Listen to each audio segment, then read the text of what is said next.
Hi, I'm Alison David, and I am a matchmaker and dating coach here at Midwest Matchmaking. And today I'm going to be going over basically rehashing a couple coaching conversations I've had with clients in the last couple weeks.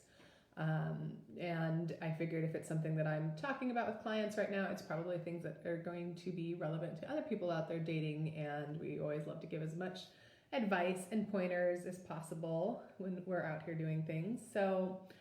And I guess backing up a little bit too, we have been doing a lot of coaching because this is a time of year where people have kind of made those New Year's resolutions, and one of them are to maybe find relationships or get out there and date more and things like that. And so a lot of our clients are scheduling coaching sessions to talk with us as their matchmakers and come up with a strategy or plan to make sure that we can reach their dating goals this year. So if that's something that's on your mind, that's certainly something we can do as well. So let us know. But back to the topic that I am here to go over.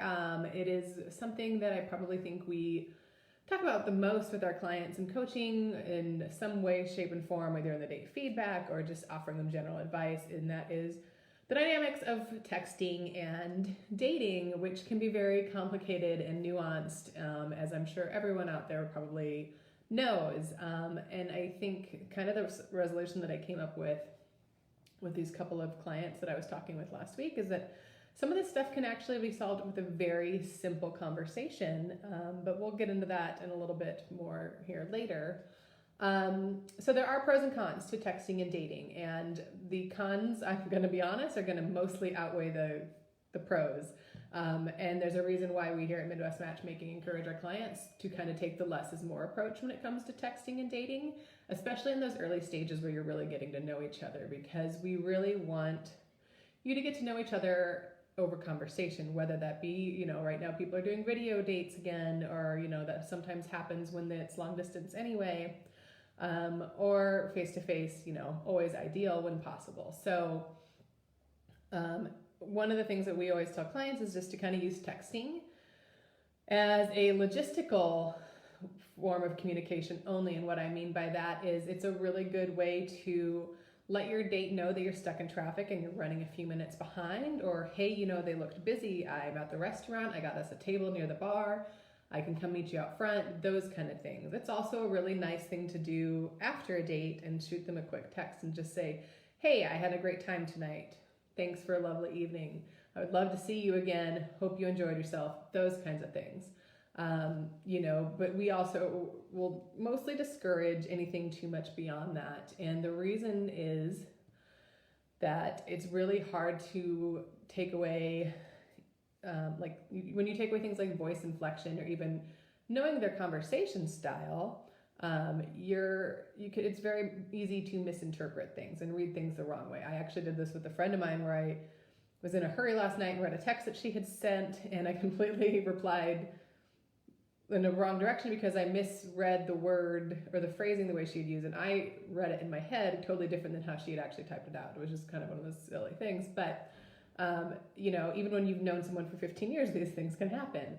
And it's a thing that doesn't happen in person as often because you're going to have those things like conversation back and forth, banter, all that. So it's also really nice if you want to, as you're getting to know someone, it's a good little thing to, send them a text like, good morning, I hope you have a good day, share the occasional funny meme, things like that. If you've already established you have a similar sense of humor, otherwise that could be risky.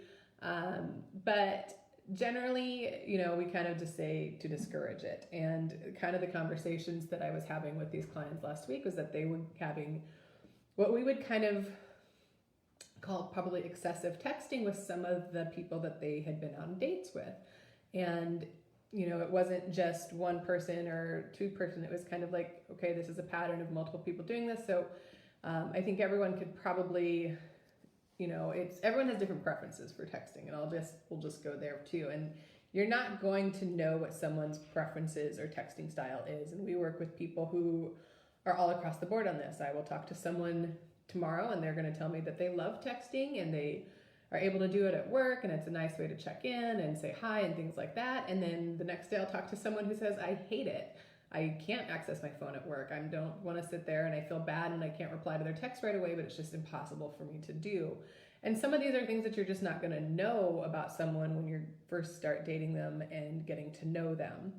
The other thing is that if you're doing it too much, and even if you don't think it's too much, if the other person feels like it's too much, then you're going to come off as needy, and that's kind of a turnoff for most people, especially in these early stages. Unless you are on the same page, no one wants to be coming off as needy or clingy in these early stages of dating. So it's going to be something that may be a red flag for people and can end up costing you a really good potential relationship because you couldn't hold back from shooting off a bunch of texts, kind of thing. So, something to keep in mind. Another thing that we really kind of just say to discourage is, some people are conflict avoidant. That's totally fine. I think most people generally are conflict avoidant, but sometimes it's necessary to have a hard conversation in a relationship, whether it be I'm no longer interested in seeing you, things like that. And that is something to never do over texting. Have that conversation, or even deeper, more meaningful conversations in person. Sometimes it can lead to sort of a false sense of intimacy, which is something we've seen here. And you're asking questions that are probably way too personal that you wouldn't ask them face to face. So that's another reason why texting is maybe not a good way to get to know someone. And then kind of being mindful of what time it is when you're sending texts. As a general rule, I don't know if you have iPhones, they kind of have that time where like it shuts off your notifications between, whatever predetermined time. For me, it's 7 and 10. As a general rule, if your iPhone is on that bedtime mode, maybe you shouldn't be texting people, especially if it's a work night and people have to work. Kind of just thinking about things like common courtesy and being aware of time. You don't want to wake someone up. You don't want to catch them at a bad moment. It's nice to be able to send a text because you're not necessarily doing that. You might, text someone but they deem too late is a good way to turn them off to you as well. Another thing is I think people tend to read into text frequency too much, and they didn't text me back fast enough, or they're texting me too much. And this is why we also discourage it, because everyone's going to have different texting styles. And so this is something I keep saying. So this is where I'm going to circle back and kind of say that the tip that I ended up giving to a lot of my clients in the last couple of weeks when they're talking about texting and, the different dynamics that it brings to dating is that it's a really easy conversation to just have with the other person, and say, after either the first date or as soon as if there's someone who does start texting you right away and you just are not into it, like these ladies were, just tell them, say, hey, I am not a big texter, or it's something that I prefer, we chat and get to know each other in person, and kind of stating your preferences up front, like any preference that we have in dating.